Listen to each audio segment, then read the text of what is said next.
welcome to week 6 in psychology seminar, and guess what? No assignments due this week, but it will be an opportunity for you to delve into what will become an increasingly important part of your career in psychology, and that is a full understanding and application of the rules of APA format or APA style. Now, APA, of course, stands for the American Psychological Association, and in its wisdom, it has designed a method of writing manuscripts for publication. Individuals who want to publish in the diversity of journals within the American Psychological Association's reach have to write their articles using these formats. It sets a level playing ground. It sets expectations for people to look for references to work that was done before, that is being talked about today, all of these things. And you will be increasingly throughout this program expected to apply these rules to your own writing. It is fundamentally a very obsessive sort of process to write down to where you put a comma or where you put a period, or whether something goes in parentheses, or whether you use the word and or the sign ampersand, that little S sort of thing. All of that delineated. Then we go into the style of writing. Do we use the personal I, or do like one might, we do third person? How do we refer to data? How do we describe things accurately? How do we have quotes of information? When do we use quotes? Hardly ever using quotes. Very, very poor style to have your paper full of quotes. It's like somebody else wrote your paper. Getting your head wrapped around things. How do you make tables? The way you actually make tables. How you reference the work that you're citing. Like, I've read this article and I'm going to talk about information from this article. I need to give credit to that original author or authors. And so therefore I have to put right there in the context of the paper what is called an in-text citation, telling the reader that I didn't come up with this other author. There's various ways to do that, and those in-text references refer to a set of pages or a page at the end of your paper that we call references, not bibliography, not works cited. Those are other forms. This is references right across the top, in the middle, and then each reference is outlined with a very specific format, hanging indent, all of this stuff.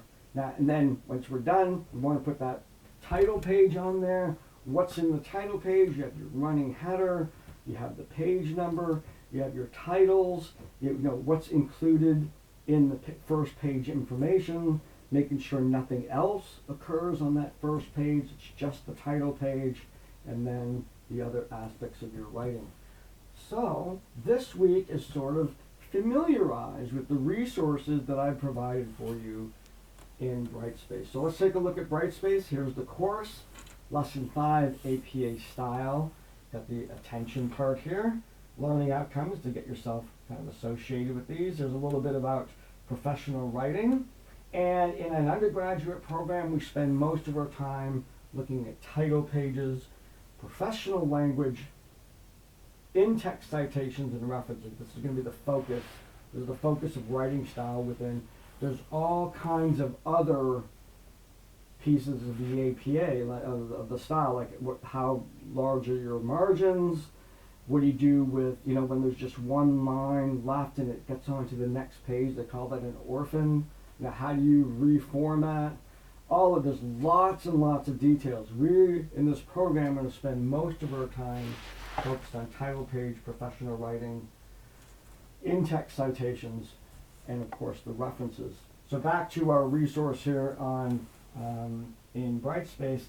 The definitive guide is, of course, the guide that is provided by the American Psychological Association itself. This is listed in your required books. I recommend that you get it. It has all kinds of details as to how to do all of these citations. It has way more than you will actually need, most likely. It comes in a nice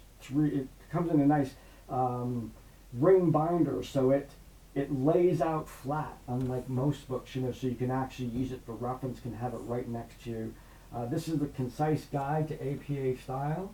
It is geared towards students. There is a full version, APA Style, geared toward researchers who are preparing manuscripts for publications in peer-reviewed journals. Another source is, of course, Purdue University's online writing lab, which has up-to-date, including 7th edition APA stuff in there. Not as good as the manual. I find the manual a little bit easier to use, particularly this new version. It's just a little bit easier to use. You'll be using this for years. So even when there's new editions that come out, you don't necessarily need to go get those new editions. You just get this one, you'll be all set. But the OWL website is another resource that you have to help you get your head wrapped around these particular resources here and how to write in APA. And then I found this video right here. It's just a 4-minute video that kind of quickly goes through some of the tools that are built into Microsoft Word. Microsoft knows about APA. They know about MLA and Chicago style and all the other styles that are out there. But they know about APA, and they've created some tools within Microsoft Word to write using that. So they're very, very helpful tools, but like any tool, if they're off, you have to have the ability to recognize when they're off. So I have seen, for instance, some people submit references and the title of the article is all capital letters. Every letter is capitalized because that's what they got back from EBSCO, or that's where it's listed somewhere. And that's definitively not the way to write that. Even though you're using tools to help you put your stuff into APA format, you still need to have the knowledge of APA format because sometimes those tools are wrong. So we're leading toward an assignment where you are going to make an attempt at writing up an article review using these using these tools with the expectation that you're going to have a full APA title page, a paragraph with in-text citations summarizing the article, and a last page is going to be a reference page, a separate reference page. They're all in the same file, but that page number 3 is going to be references cited, double-spaced, hanging indent, cited with APA style. So you can look ahead at that assignment while you're learning. You can submit this assignment because this particular assignment, I am gearing the grading of this towards mastery.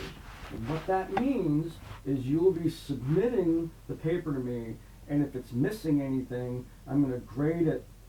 Now, actually, I'm probably really not supposed to grade it. I'm supposed to say, not yet, and I'll be just sending it back to you until it's perfect. So every one of you has to do this paper until it's perfect. I'm going to tell you what's wrong and point out where it is in the manual and stuff like this. It's just an exercise. You're all going to get 100 because I'm going to make you do it over and over until you get 100. You can't get less than 100. You can't go, oh, I got a 90, I'm good with the 90. No, it's going to be a 0 or a 100. So that's the process. But I will be sending them back to you if they're missing particular elements or things are wrong, just so you get sort of a little bit of experience of that sort of obsessiveness of this when it comes to publishing, or when you're publishing higher level works, like you're finishing documents for your bachelor's degree and whatnot. And certainly in the article, in the last course in this program, Research Methods, the final paper is submitted in perfect APA, and it just goes back and back until it's perfect. Those final papers really do need to be done in this style, in this format. So this week, nothing due, but please go in and start looking around at these materials and familiarizing them for yourself. And if you feel ready to launch into writing your first version of that article, which I give you for next week, go ahead and start doing that, submit it, and we'll start the process of perfecting it. So kind of a week off, but not really. So enjoy that stuff. Enjoy the sort of journey into a little compulsive, detail-oriented aspect of our field. And I look forward to hearing if you have any questions, of course. And if you do submit something, please inform me of that, and I'll go in and I'll start the feedback process as soon as possible. So have a great week, and I will see you online.